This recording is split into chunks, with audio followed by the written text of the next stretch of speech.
الحمدللہ رب العالمین والصلاة والسلام علی خیر خلقہ محمد وعلی آلہ واصحابہ اجمعین۔ اللہ رب العالمین قرآن میں فرماتا ہے سبحان الذی اسری بعبدہ لیلا من المسجد الحرام الی المسجد الاقصی الذی بارکنا حولہ لنریہ من آیاتنا انہ هو السمیع البصیر۔ مسلمانوں کے دل میں بیت المقدس کے حوالے سے جو عزت جو احترام ہے وہ کسی سے مخفی نہیں ہے، کیونکہ بیت المقدس یا بیت المقدس اس کے بہت زیادہ فضائل وارد ہے۔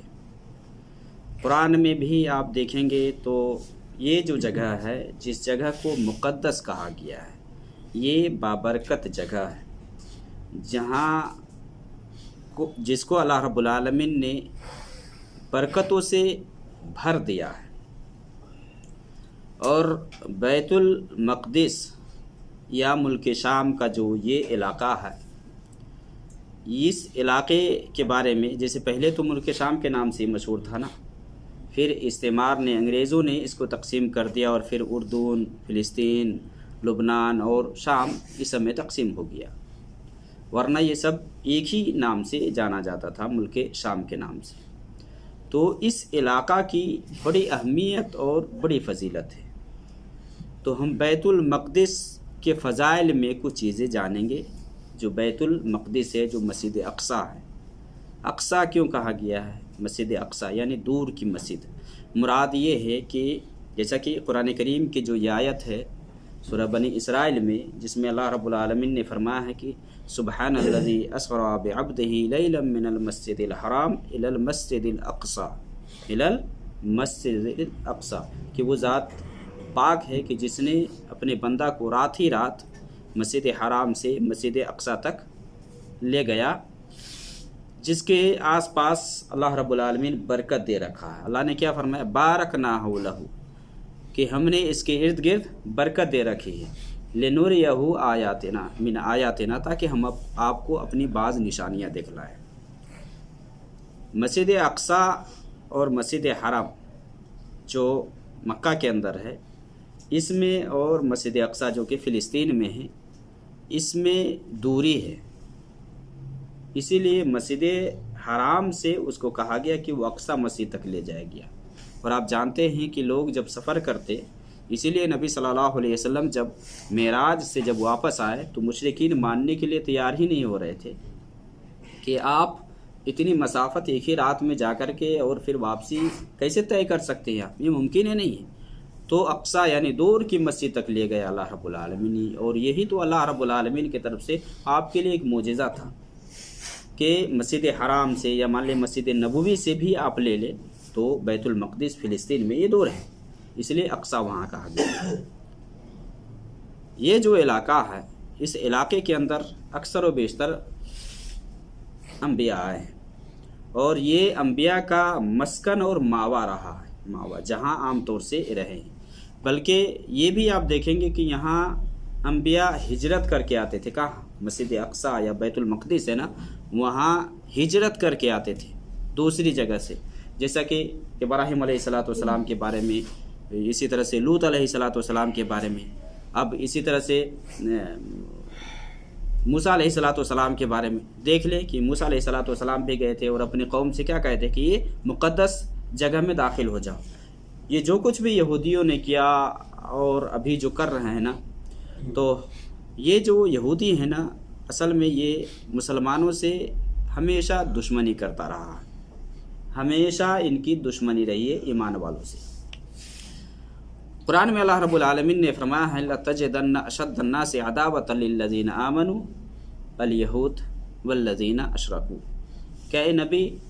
آپ سب سے زیادہ ایمان والوں کے مخالف یا ایمان والوں کے لیے سخت یہودی اور ان کو دیکھیں گے جو شرک کرنے والے ہیں، یعنی یہودی اور مشرک یہ ایمان والوں سے بہت زیادہ حسد کرتے ہیں، بہت زیادہ دشمنی رکھتے ہیں، اور بہت زیادہ کیا کرتے ہیں یہ لوگ؟ ان سے جلتے ہیں۔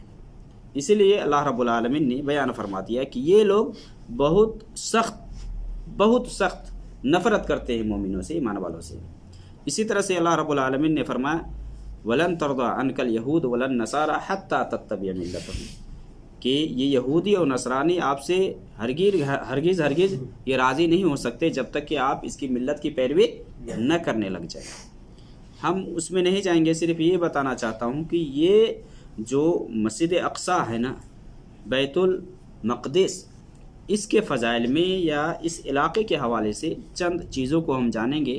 کہ یہ مبارک جگہ ہے، جس کے بارے میں اللہ رب العالمین نے قرآن کی اس آیت کے اندر فرمایا ہے کہ بارکنا حولہ، کہ جس کے ارد گرد ہم نے برکت دے رکھی ہے، اور یہ وہی جگہ ہے کہ جس کے قریب حضرت موسیٰ علیہ السلام نے موت کو پسند فرمایا کہ میری موت وہاں آئے، جیسا کہ وہ حدیث ہے نا کہ جب جبریل وہ کیا نام ہے ملک الموت آئے تو اس کی روح قبض کرنے کے لیے تو وہ ایک تماچا مارے تھے نا، اس کے آنکھ پھوڑ دیے تھے نا موسیٰ علیہ السلام۔ پھر بعد میں یہ ہوا کہ موت آنی ہی ہے تو کہے کہ مجھے بیت المقدس سے قریب موت دینا۔ نبی صلی اللہ علیہ وسلم جب معراج میں جا رہے تھے تو آپ نے دیکھا کہ وہاں وہ اپنی قبر میں نماز پڑھ رہے ہیں، رمل اور ریت کا جو ڈھیر تھا وہاں وہی اس کی قبر ہے۔ بیت المقدس کے بارے میں کہ اس کا مقام، اس کا احترام اور اس کی عزت مسلمانوں کی یہاں بہت زیادہ ہے، اور مسلمان کے اندر کیوں نہ ہو، کیونکہ یہ وہی جگہ ہے، یہ وہ مسجد ہے جو کہ مسلمانوں کا پہلا قبلہ ہے، مسلمانوں کا یہ پہلا قبلہ ہے جس کے طرف پہلے نماز پڑھا کرتے تھے، جیسا کہ براء ابن عازب رضی اللہ تعالی عنہ سے حدیث ہے صحیح بخاری کے اندر کہ جب نبی صلی اللہ علیہ وسلم کے ساتھ ہم مدینہ میں آئے تو نماز پڑھتے تھے، 16-17 مہینے تک بیت المقدس کی طرف چہرہ کر کے نماز پڑھتے رہے، اور اس درمیان میں نبی صلی اللہ علیہ وسلم عبداللہ ابن عباس سے بھی مسند احمد کے اندر حدیث ہے کہ 16-17 مہینے تک بیت المقدس کی طرف یعنی شام کی طرف، فلسطین کی طرف چہرہ کر کے نماز پڑھتے رہے۔ پھر نبی صلی اللہ علیہ وسلم بار بار چہرہ اٹھا کر کے دیکھتے تھے آسمان کی طرف، آپ یہ چاہتے تھے کہ بیت اللہ یہ قبلہ بن جائے۔ قرآن میں اللہ تعالیٰ نے فرمایا قد نرى تقلب وجهك في السماء فلنولينك قبلة ترضاها فول وجهك شطر المسجد الحرام۔ تو پھر حکم آیا 16-17 مہینے تک مدینہ میں جانے کے بعد بھی بیت المقدس کی طرف نماز پڑھتے رہے، پھر تحویل قبلہ کا حکم آیا، پھر حرم کو قبلہ بنایا گیا، مکہ کو قبلہ بنایا گیا۔ تو یہ ایک فضیلت یہ ہے کہ یہ مسلمانوں کا یہ پہلا قبلہ ہے، یہ مسلمانوں کا پہلا قبلہ ہے۔ دوسری بات یہ ہے کہ اس مسجد کے بارے میں جیسا کہ ابو ذر رضی اللہ تعالی عنہ کی حدیث ہے صحیح بخاری اور مسلم کے اندر کہ نبی صلی اللہ علیہ وسلم سے انہوں نے پوچھا کہ نبی صلی اللہ علیہ وسلم زمین پر سب سے پہلی مسجد کون بنائی گئی، سب سے پہلے کون سی مسجد ہے، یعنی جو مسجد سب سے پہلے بنی ہے وہ کون سی ہے؟ تو آپ صلی اللہ علیہ وسلم نے فرمایا کہ مسجد حرام ہے، یعنی پہلا گھر یہ مسجد حرام ہے۔ اس کے بعد اس نے پوچھا کہ پھر دوسرا گھر یا دوسری مسجد، تو نبی صلی اللہ علیہ وسلم نے کہا کہ مسجد اقصی، یعنی یہ روئے زمین پر دوسری مسجد ہے، دوسری مسجد ہے۔ پھر انہوں نے پوچھا کہ نبی صلی اللہ علیہ وسلم ان دونوں میں کتنا فاصلہ ہے، وقفہ، یعنی بیت الحرام جو کعبہ ہے نا، کعبہ اور مسجد حرام ہے اور مسجد اقصی کے درمیان کتنا فاصلہ ہے؟ تو آپ صلی اللہ علیہ وسلم نے فرمایا 40 سال، 40 سال ہے۔ اچھا بنایا کس نے سب سے پہلے بنایا، نہیں بنایا؟ تو جیسے مان لیا کعبہ کے بارے میں کہ آدم علیہ السلام سب سے پہلے بنایا وہ، مسجد اقصی کے بارے میں بھی آتا ہے ایک قول کے حساب سے، چونکہ اختلاف اس وجہ سے پایا جاتا ہے کہ اس کے بارے میں کوئی حتمی روایت نہیں ہے کہ جسے بنیاد بنا کر کے کہا جائے، اس لیے آدم علیہ السلام کے بارے میں آتا ہے کہ آدم علیہ السلام نے اس کی بنیاد رکھی، یعنی بیت اللہ کی بنیاد یا بیت اللہ بنانے کے 40 سال کے بعد کہا گیا کہ آپ مسجد اقصی بنائے تو وہاں وہ جا کر کے بنائے، یا بعض مورخ نے یہ بھی لکھا ہے کہ آدم علیہ السلام کے اولاد میں سے کسی نے بنایا ہے نا۔ تو جو بھی بنائے ہو دونوں کے درمیان میں جیسا کہ صحیح بخاری مسلم کی حدیث ہے کہ 40 سال کا فاصلہ ہے، 40 سال کا فاصلہ ہے۔ ہاں پہلے آدم علیہ السلام بنایا ہوں گے، اور بعد میں جیسا کہ خانہ کعبہ کے بارے میں کہ ابراہیم اور اسماعیل علیہ السلام نے کیا بنایا، تجدید کروایا۔ وَإِذْ يَرْفَعُ إِبْرَاهِيمُ الْقَوَاعِدَ مِنَ الْبَيْتِ وَإِسْمَاعِيلُ رَبَّنَا تَقَبَّلْ مِنَّا إِنَّكَ أَنْتَ السَّمِيعُ الْعَلِيمُ۔ بیت المقدس کے بارے میں سلیمان علیہ السلام کے بارے میں آتا ہے کہ سلیمان علیہ السلام نے اس کی تجدید کروائی، یعنی اس نے بنوایا بیت المقدس۔ تو یہ دوسری مسجد ہے روئے زمین پر، دوسری مسجد ہے کون؟ بیت المقدس، جو کہ فلسطین کے اندر ہے۔ اس مسجد کی فضیلت میں سے یہ ہے، یا اس کے فضائل یہ ہے کہ اس مسجد کے طرف آدمی ثواب حاصل کرنے کے لیے سفر کر سکتا ہے، جیسا کہ ابو ہریرہ رضی اللہ تعالیٰ عنہ سے صحیح بخاری اور مسلم کے اندر حدیث ہے، نبی صلی اللہ علیہ وسلم نے فرمایا لا تشد الرحال الا الى ثلاثۃ مساجد، کہ 3 مسجدوں کے علاوہ کسی اور کی طرف کجاوا نہیں کسا جائے گا، یعنی ثواب کی نیت سے سفر نہیں کیا جائے گا۔ 3 جگہوں میں سے کسی بھی جگہ میں آپ ثواب حاصل کرنے کے لیے، اجر حاصل کرنے کے لیے آپ کجاوے کس سکتے ہیں، یعنی سفر کر سکتے ہیں۔ تو آپ صلی اللہ علیہ وسلم نے جو فرمایا، پہلی مسجد مسجد حرام ہے جو مکہ کے اندر ہے، دوسری مسجد جو مسجد نبوی ہے مدینہ کے اندر ہے، اور تیسری مسجد